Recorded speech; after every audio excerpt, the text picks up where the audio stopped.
अभी थोड़े दिन पहले Redmi Pad 2 डाला था, उसके अंदर मैंने बोला था OnePlus Pad Lite भी सेम प्राइस पाता है, मंगाना चाहिए नहीं मंगाना चाहिए। तुम मना थोड़ी करते हो, खर्चे इतने हो जाते हैं फिर भाई मंगाना बनता है, क्योंकि कमेंट ही इतने ज्यादा भर दिए तुमने। अगर ओप्पो पैड ऐसी लेने का मन है तो सेम टैबलेट ही है, बस ओएस का फर्क आएगा, बाकी डिट्टो सेम टू सेम है। और हाँ, इसी प्राइस पॉइंट पे Redmi Pad 2 and Idea Tab जो हमने थोड़े दिन पहले भी रिव्यू किया था वो भी आता है, तो उससे कंपेयर भी करेंगे वीडियो के एंड में। और इसके अंदर हमारे को दो वेरिएंट मिलते हैं, एक 16,000 रुपीज का है विद वाईफाई ओनली एंड एक 18,000 रुपीज का है विद 4G वाला। मैं कहूंगा 18,000 रुपीज वाला लेना, क्योंकि उसके अंदर 8GB रैम मिलती है और 4G तो है ही।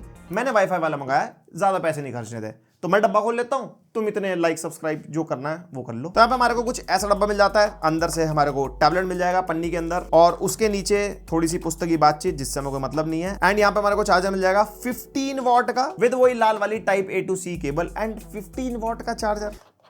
यार बढ़ाओ यार, सारे टैबलेट वालों को हो क्या गया है, 30-35 वॉट तो कम से कम करो। एंड फाइनली ये आ जाता है हमारा सुंदर सा टैबलेट, और ये मैंने फ्लिपकार्ट से बाय किया था और उसके अंदर डिस्काउंट वगैरह लगा के 13,600 रुपीज का मेरे को ये फाइनली पड़ गया था, तो काफी अच्छी खासी डील भी थी। बाकी आप भी देख लेना कार्ड ऑफर, बैंक ऑफर वगैरह खरीदने से पहले। एंड एक इसका केस भी आता है, फोलियो केस 1300 रुपीज का, जिसके अंदर कोई कीबोर्ड वगैरह नहीं है, जस्ट एक केस है। बाकी आप चाहो तो थर्ड पार्टी भी ले सकते हो, पैसे बचाने हो तो। एंड जो डिजाइन है similar to OnePlus Pad Go, basically OnePlus Pad Go का सक्सेसर ही है। तो अगर आपके माइंड में ना OnePlus Pad Go के कंपैरिजन में कैसा नहीं है, उससे थोड़ा सा बेटर ही है। और यहाँ पे जो कैमरा वाला पोर्शन है ये हमारे को पॉलीकार्बोनेट बिल्ड में मिलता है टू द एज, जो हमारा फ्रेम भी है, और बाकी पोर्शन जो है वो हमारा मेटल का है, पूरा फ्रेम तक भी मेटल हो जाता है हमारा। ऊपर की तरफ noise cancelling microphone, volume rocker buttons, left side में power button, 2 speakers, right side में 2 स्पीकर्स, माइक्रोफोन एंड एक Type-C 2.0 का पोर्ट। और कोई भी IP रेटिंग की इंफॉर्मेशन नहीं मिली मेरे को। वैसे इस प्राइस पॉइंट पे जितने टैबलेट्स आते हैं IP52 रेटेड ही होते हैं, तो प्रोबेबली ये भी हो सकता है, पक्का नहीं कह सकता। एंड कोई भी यहाँ पे डिस्प्ले प्रोटेक्शन भी मेंशन नहीं है, तो थोड़ा बचा के चलाना। इवन हमारे केस में तो अच्छे खासे स्क्रैच भी आ गए इसके ऊपर, टेस्टिंग वगैरह करते हुए, बी रोल वगैरह निकालते हुए। और 534 ग्राम्स वेट है एंड 7.39 mm थिकनेस है। इतना कुछ हैवी फील नहीं होता, दोनों हाथ से चलाने में कंफर्टेबल है इन हैंड फील तो। एंड एक मेजर ड्रॉबैक, कोई भी स्टाइलस का सपोर्ट नहीं है। Lenovo का Idea Tab at the same price point stylus with in the box लेके आता है, मतलब सेम प्राइस नहीं कह सकते। 8/256GB 21,000 का है, जिसमें वाईफाई, 5G, स्टाइलस तीनों चीजें मिलती है। तो डेफिनेटली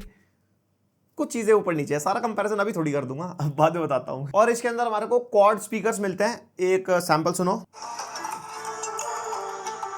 अच्छी खासी लाउड है साउंड, और क्वाड स्पीकर स्वाद बांध देते हैं भाई साहब। एंड बेस भी फील होता है हल्का हल्का, और फुलफिलिंग है आवाज, आपको डिसअपॉइंट नहीं करेगी। कंटेंट वगैरह अगर आप देखोगे, टैबलेट्स वगैरह लोग वो पढ़ाई वढ़ाई के लिए और यूजुअली मल्टीमीडिया के लिए लेते हैं, तो उसके अंदर तो खरा उतरता है। और हाई रेज ऑडियो का भी सपोर्ट है एंड ब्लूटूथ कोडेक्स, उसके अंदर हमारे को LDAC तक का सपोर्ट भी मिलता है। एंड इसकी सेटिंग्स में जाके हमारे को डिफरेंट मोड्स मिल जाते हैं साउंड इफेक्ट के, जिसके अंदर स्मार्ट, मूवी, गेमिंग, म्यूजिक है, अपना एक्सपीरियंस एनहांस करने के लिए। और कोई भी वाइब्रेशन हैप्टिक्स नहीं है, just like any other tablet, किसी में भी हैप्टिक्स नहीं होते। मतलब मेरे को पता नहीं है ब्रांड्स डालते क्यों नहीं हैप्टिक्स वगैरह, भाई टाइपिंग में काम आ जाते हैं। अगर 4G या 5G टैबलेट है तो कॉलिंग में काम आ जाएंगे, बट नहीं है। और 11 इंचेस की LCD डिस्प्ले मिलती है इसके अंदर, 1200p रेजोल्यूशन है, 90 हर्ट्ज का रिफ्रेश रेट है, 16:10 एस्पेक्ट रेशियो है, 85% स्क्रीन टू बॉडी रेशियो है। बेजल वगैरह जो है अगर आप देखोगे ना, अच्छे हैं टैबलेट्स के हिसाब से अगर हम देखते हैं, और काफी इवन बेजल हमारे को मिलता है। और 180 हर्ट्ज का टच सैंपलिंग रेट है, which is basically response time होता है ना, जो टच पे क्लिक कर रहे हो कितनी देर में रिस्पॉन्स पहुंच रहा है सिस्टम तक। फिर हमने कलर गैमेट टेस्ट किया, 97% sRGB निकल गया, बाकी कलर गैमेट भी आप देख सकते हो। एंड ब्राइटनेस भी ऑल टाइम 533 निट्स तक की निकल गया, जो कि ठीक है इस प्राइस पॉइंट के टैबलेट के हिसाब से। इंडोर यूज करने में तो कोई दिक्कत नहीं आती। हाँ, अगर आप आउटडोर वगैरह में यूज कर रहे हो या कोई ऐसी जगह यूज कर रहे हो जहां पे डायरेक्ट लाइट आपके टैबलेट में पड़ रही है, तो वो रिफ्लेक्शंस वगैरह दिखेंगे, but overall display as such disappoint नहीं करती। तो यहाँ पे अगर आप मल्टीमीडिया वगैरह देखोगे, कलर्स वगैरह अच्छे दिखाई देते हैं। इवन छोटी मोटी कलर ग्रेडिंग करनी है पिक्चर्स वगैरह में, तो कलर गैमेट भी अच्छा है, वो भी आप एक्यूरेटली कर पाओगे। वाइड वाइन L1 का सपोर्ट है, OTT पे 1080p का कंटेंट, YouTube में मैक्सिमम 1440p 60 तक चलता है कंटेंट। एंड कोई भी HDR का सपोर्ट नहीं है। और processor just like any other tablet, MediaTek Helio G100 इसके अंदर मिलता है। LPDDR4X रैम है, UFS 2.2 स्टोरेज है, और स्टोरेज की रीड एंड राइट स्पीड आप अपने सामने देख सकते हो, 1000 plus read speed and 900 plus right speed. और परफॉर्मेंस देखने के लिए बेंचमार्क निकाले, अंतुतु बेंचमार्क 4,33,000 और Geekbench 6 का मल्टी कोर सिंगल कोर का स्कोर ये रहा। OpenCL स्कोर निकाला GPU का,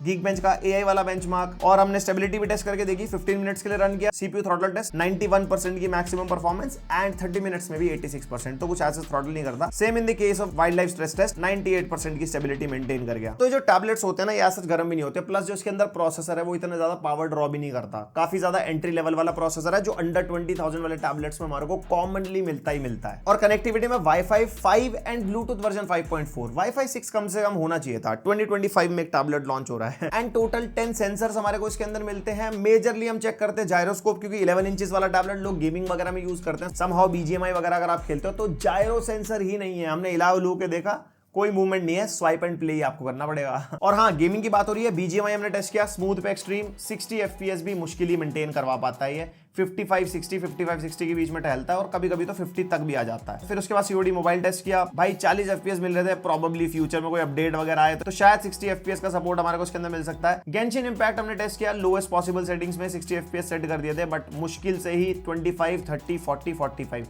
बड़े फ्लक्चुएटिंग एफपीएस मिलते हैं। हाँ, काम चलाओ टाइप का आप गेंशिन इंपैक्ट खेल सकते हो। उसके बाद वदरिंग वेव्स को खेला हमने परफॉर्मेंस सेटिंग्स पे, यानी कि लोएस्ट सेटिंग्स, मुश्किल से 15-20 एफपीएस निकाल के दे पाया, जो कि ऑब्वियसली अच्छी परफॉर्मेंस नहीं है। तो ओवरऑल गेमिंग के लिए नहीं है टैबलेट, काम चलाओ टाइप की गेमिंग ओकेजनल करनी है आपको, कैंडी क्रश लूडो वगैरह खेलना है या कोई छोटे मोटे गेम हो गए, उसके लिए तो ठीक है। गेमिंग की परफॉर्मेंस नहीं अच्छी नहीं है। और सबसे highlighting and the best part इस टैबलेट का इसका operating system and user interface. सबसे पहले तो एंड्रॉइड अपडेट्स 3 साल तक के मिलेंगे, सिक्योरिटी अपडेट 6 ईयर्स तक के मिलेंगे, जो कि बहुत अच्छी चीज है एट दिस प्राइस पॉइंट। और ये आता है Android 15 out of the box with oxygen OS 15, और ऑक्सीजन ओएस अच्छा ओएस है, कोई ब्लोटवेयर नहीं है। ब्लोटवेयर के नाम पे एक नेटफ्लिक्स और एक WPS ऑफिस है, जिसको हम ब्लोटवेयर मानते भी नहीं है। आउट ऑफ द बॉक्स हम वैसे भी इंस्टॉल कर ही लेते हैं। एंड एप्स की ओपनिंग क्लोजिंग एनिमेशन काफी स्मूथ है, हल्का सा डिले मिलता है ऐप की ओपनिंग क्लोजिंग में, बट हाँ इतना एक्सपेक्ट कर सकते हैं इस चिपसेट से। बाकी compare to any other UI, इसका यूआई बहुत बढ़िया लगा मेरे को। 90 हर्ट्ज चलता है पूरे यूआई में, बट किसी किसी एप्लीकेशन में 60 हर्ट्ज तक चला जाता है। जैसे यूट्यूब में मैं चेक कर रहा था तो 60 तक चला गया था, और डिस्प्ले 60 पे आ जाती है अगर आप ना यूज करो, ऑटो पे अगर आप रखोगे refresh rate. Multi screen connect का फीचर मिलता है, किसी भी OnePlus के फोन के साथ ये कनेक्ट हो जाएगा, और सेम आईडी लॉगिन होनी चाहिए। उसके अंदर स्क्रीन मिररिंग कर सकते हो, मोबाइल डेटा शेयर कर सकते हो, फाइल्स वगैरह ट्रांसफर करनी हो, कंटेंट सिंक करना हो, और क्विक शेयर O+ कनेक्ट, इससे आईफोन में डेटा ट्रांसफर कर सकते हो। कह रहे भाई साहब हम अपना एंड्रॉइड तक सीमित नहीं रखेंगे, हम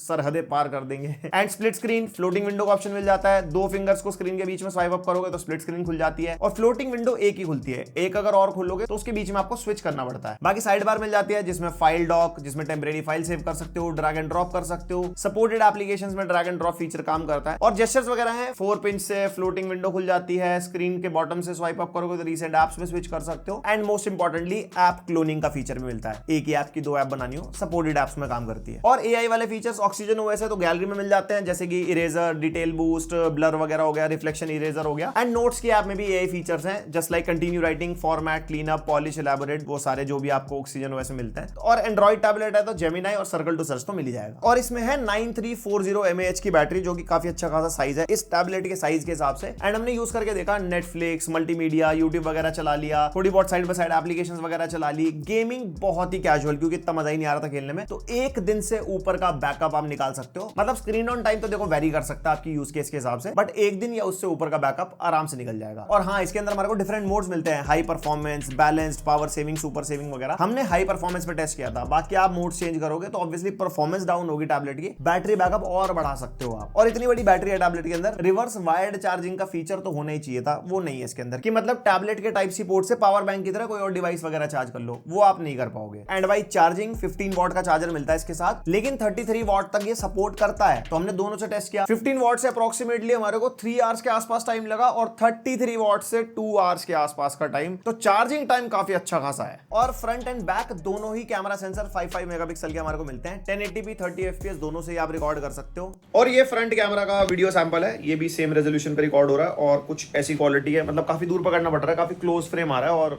स्टेबिलिटी वगैरह, video calls, chats, comment section. और ये बैक कैमरा का सैंपल है, 1080p 30 पे रिकॉर्ड कर रहे हैं। थोड़ा सा वॉकिंग सैंपल दे देता हूं, तो जिससे आपको थोड़ा स्टेबिलिटी वगैरह का आइडिया हो जाएगा। नॉर्मल रूम लाइटिंग है, जिसमें हम नॉर्मली रहते हैं कमरे में, ऐसे मतलब क्वालिटी आप कमेंट में बताओ। और माइक भी टैबलेट का यूज हो रहा है। और कैमरा सैंपल्स आप देख सकते हो, हमने काफी सारे कैमरा सैंपल लिए इससे। एंड नॉर्मल एनवायरनमेंट जैसे स्टूडियो का एनवायरनमेंट हो गया, हमने लोगों की भी फोटो खींची। टैबलेट के कैमरा से ज्यादा एक्सपेक्टेशंस हमें नहीं रखनी चाहिए, बिकॉज काफी ग्रेनी फोटो आती है। अगर अच्छी खासी लाइटिंग है तो ठीक आ जाती है, बट हाँ अगर आपको टेक्स्ट वगैरह की फोटो खींचनी है ना, वो ठीक ठाक क्लियर खींच देता है। मान लो कोई स्टडी पर्पसेस के लिए टैबलेट ले रहा है और किसी को डॉक्यूमेंट की फोटो इधर से उधर, पढ़ाई वढ़ाई वाले टास्क में यूज करना है, बस उतना ही। ज्यादा एक्सपेक्टेशंस अंडर 20,000 वाले टैबलेट के कैमरा से करने है, वो सेंस भी नहीं बनता। तो ये हो गया OnePlus Pad Lite का पूरा रिव्यू। अब कर लेते हैं कंपेयर। इसी प्राइस पॉइंट के आसपास में Oppo Pad SE मिलता है, ditto as it is, same to same tablet. आप स्पेक्स देख सकते हो स्क्रीन पे अपने सामने। बस हाँ, एक डिफरेंस है, Oppo Pad SE के बॉक्स में चार्जर नहीं मिलता, इसके बॉक्स में एटलीस्ट 15 वॉट का चार्जर मिलता है। एंड सिर्फ OS और UI का डिफरेंस है, बाकी ditto same to same copy paste. तो दोनों में से जो लेने का मन बने, कलर OS चलाना है वो ले लो, ऑक्सीजन OS चलाना है ये ले लो। मैं कहूंगा ये वाला लेना, बिकॉज चार्जर भी है और ऑक्सीजन OS भी है। फिर आ जाता है Redmi Pad 2, वो भी 8GB 128GB 4G वाला, सेम 17,999 का इसकी प्राइसिंग पे। स्पेक्स वगैरह सेम मिलती है, वही प्रोसेसर वगैरह, बस डिस्प्ले का फर्क है। Redmi Pad 2 की डिस्प्ले का रेजोल्यूशन ज्यादा है, विच इज 2560 by 1600। और Redmi Pad 2 के अंदर 9000 mAh की बैटरी है, इसके अंदर 9350 mAh की बैटरी है, जिससे इतना खास ऑन ग्राउंड डिफरेंस नहीं आएगा। Majorly OS and UI, oxygen OS definitely मुझे हाइपर OS से बेटर लगता है। आपके क्या थॉट्स है कमेंट करके बता दो। Then lastly Lenovo Idea Tab भी हमको सेम प्राइस पॉइंट में मिलता है। अगर आप उसमें सिर्फ वाईफाई ओनली वेरिएंट लेते हो तो उसमें स्टार्टिंग ही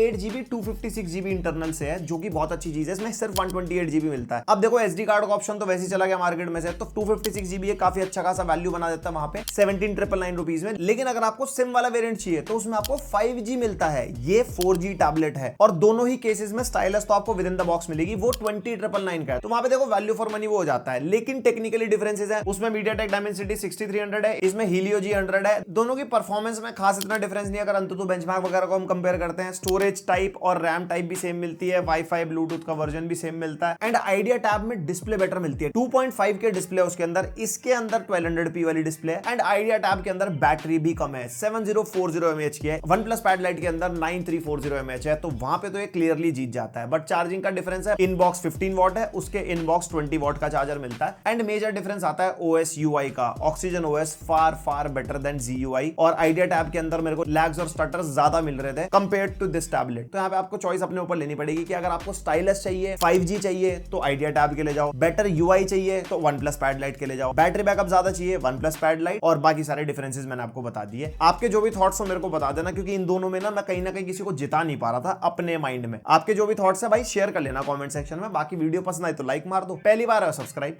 मिलता है नेक्स्ट वीडियो, तक के लिए बाय।